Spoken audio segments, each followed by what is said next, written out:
Hello friends, मैं हूँ Roshni. Welcome to again your question mat. So let's talk about our today's topic. आज के topic में हम बात करेंगे लेवल्स ऑफ मैनेजमेंट के बारे में, यानी कि प्रबंधन के कितने स्तर होते हैं, किन किन लेवल्स पर होकर इन्हें गुजरना पड़ता है।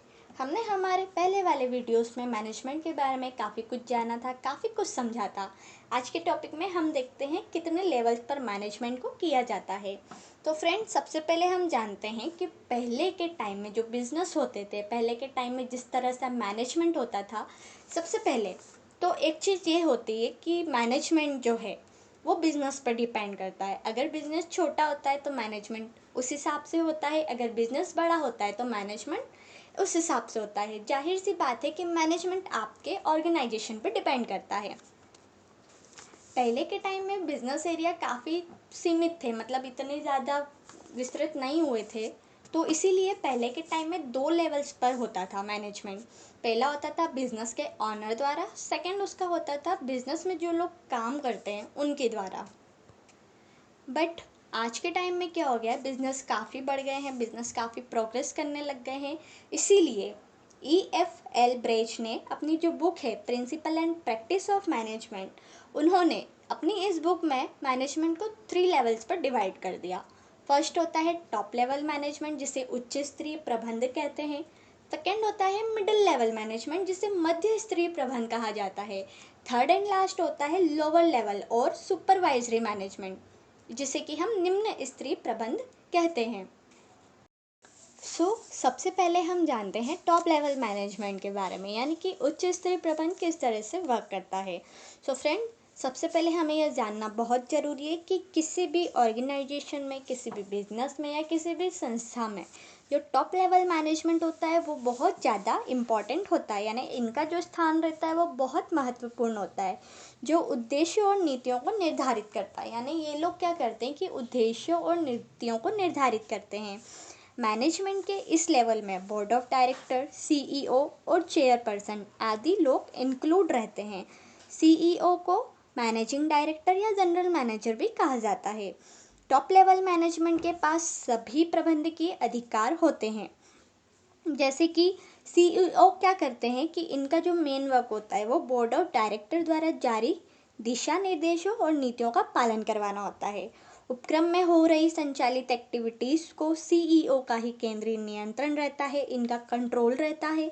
यह बोर्ड ऑफ डायरेक्टर और अन्य अधिकारियों के मध्य एक कड़ी का कार्य करते हैं। टॉप लेवल मैनेजमेंट के लोग क्या करते हैं, अपने अधीनस्थों के बीच उनके कर्तव्यों और अधिकारों को बांट देते हैं, उन्हें नीतियाँ समझा देते हैं, उन्हें उद्देश्य समझा देते हैं, उन्हें किस तरह से वर्क करना है, ये सारी चीज़ें ये लोग इन्हें समझा देते हैं।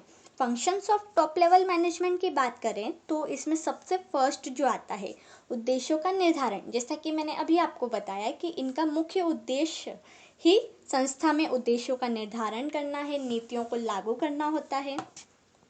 सेकेंड इसमें आता है संसाधनों की व्यवस्था करना, यानी कि उद्देश्य बनाने के बाद संस्था में, उपक्रम में, बिजनेस में जो भी चीज़ें लग रही होती है उनको उपलब्ध, उनकी व्यवस्था करवाना होता है। जैसे कि वित्त की व्यवस्था करवाना, कच्चे माल की व्यवस्था करवाना, मशीनरी की व्यवस्था करवाना, या फिर जो भी उस बिजनेस में ज़रूरत है उन सब चीज़ों की अवेलेबल करवाना इनका काम होता है। नेक्स्ट आता है कार्य का निष्पादन करवाना। टॉप लेवल मैनेजमेंट का एक मुख्य कार्य यह है कि उपक्रम में किए जाने वाले सभी कार्यों को निष्पादित करवाना होता है। वैसे जनरली ये काम मिडिल लेवल मैनेजमेंट का होता है, लेकिन काम के निष्पादन पर उच्च लेवल ही इनका कंट्रोल रहता है, यानी कि टॉप लेवल मैनेजमेंट ही इसे कंट्रोल में रखता है।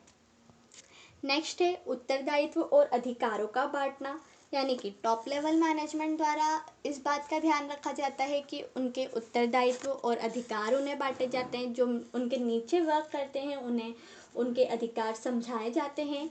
नेक्स्ट आता है बजट तैयार करना, यानी कि अपने बिजनेस में क्या लग रहा है, प्रॉफिट हो रहा है, लॉस हो रहा है, किस किस सीमा तक उसका बजट जा सकता है, कितने वित्त की उसमें आवश्यकता होगी, ये सब तैयार करना इनका मुख्य काम होता है। ये तो थे हमारे टॉप लेवल मैनेजमेंट के बारे में। अब हम जानते हैं मिडिल लेवल मैनेजमेंट के बारे में। जो मिडिल लेवल मैनेजमेंट होता है इसके अंतर्गत विभिन्न डिपार्टमेंट और उन डिपार्टमेंट के अध्यक्ष और उनके उपाध्यक्ष को इंक्लूड किया जाता है।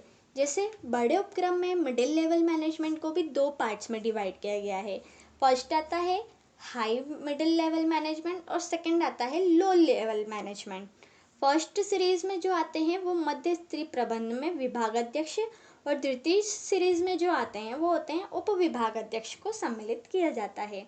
Middle level management top level management और लो लेवल मैनेजमेंट के मध्य एक कड़ी का काम करता है। यानी कि मिडिल लेवल मैनेजमेंट क्या करता है, जो उसके ऊपर वाले मैनेजमेंट है और जो उनके नीचे वाले मैनेजमेंट है, इन दोनों के बीच में कोऑर्डिनेट करता है और इन्हें इनकी जो प्रॉब्लम्स रहते हैं इनको सॉल्व करता है। टॉप लेवल मैनेजमेंट से बात करता है, उन्हें उनकी समस्याएं बताता है, उनका निराकरण करवाता है। ये काम एक बिल्कुल कड़ी के रूप में होता है कि मिडिल लेवल मैनेजमेंट जो है वो टॉप लेवल मैनेजमेंट और लो लेवल मैनेजमेंट को कोऑर्डिनेट करता है। एक और क्या होता है कि जो टॉप लेवल मैनेजमेंट के निर्देश हैं, जो भी वो लोग देते हैं, जो भी काम रहता है, जो भी रूल्स रहते हैं, ये लोग फॉलो करते हैं।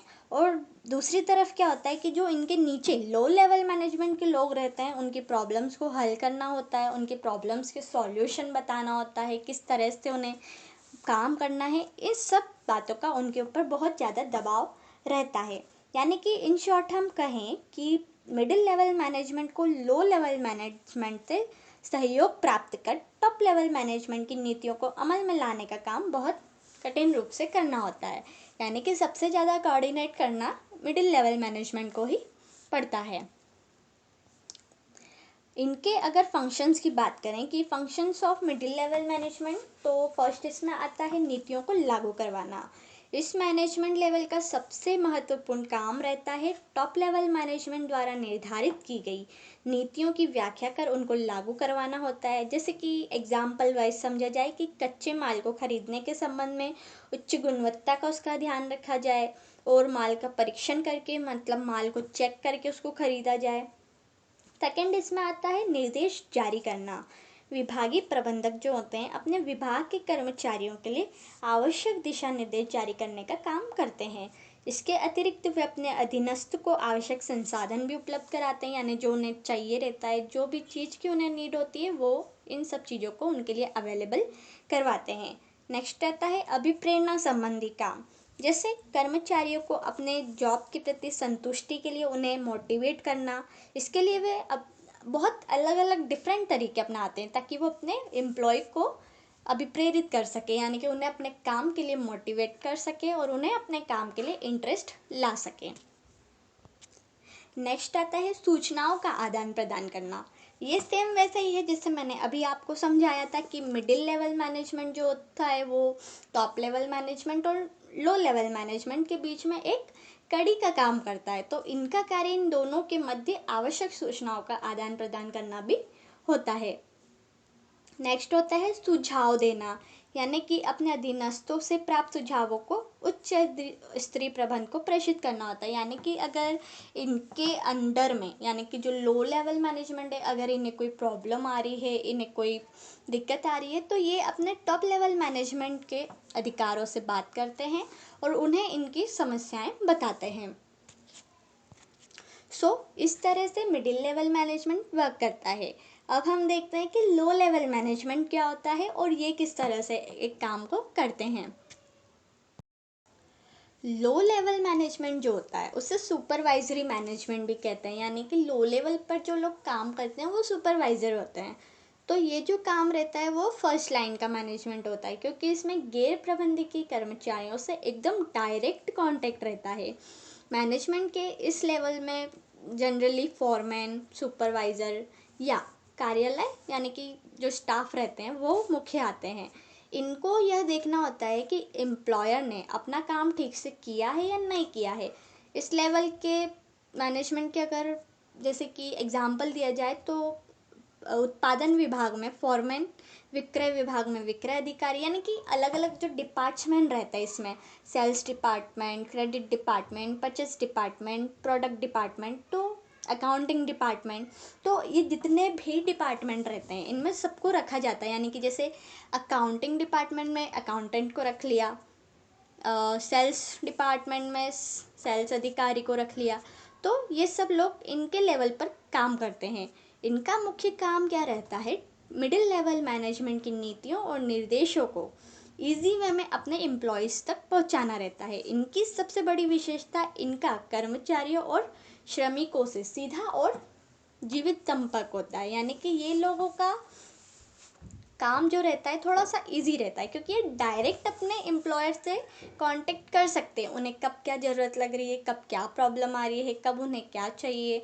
अगर उन्हें कोई प्रॉब्लम होती है तो वो डायरेक्ट ही इनका आमने सामने सॉल्यूशन बैठ के निकाल लेते हैं।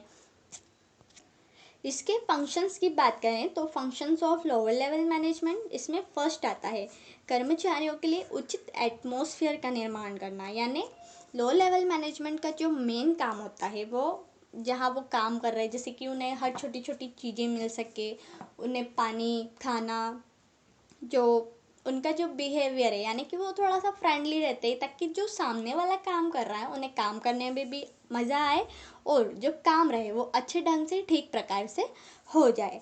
नेक्स्ट आता है कर्मचारियों की समस्याओं को प्रेषित करना।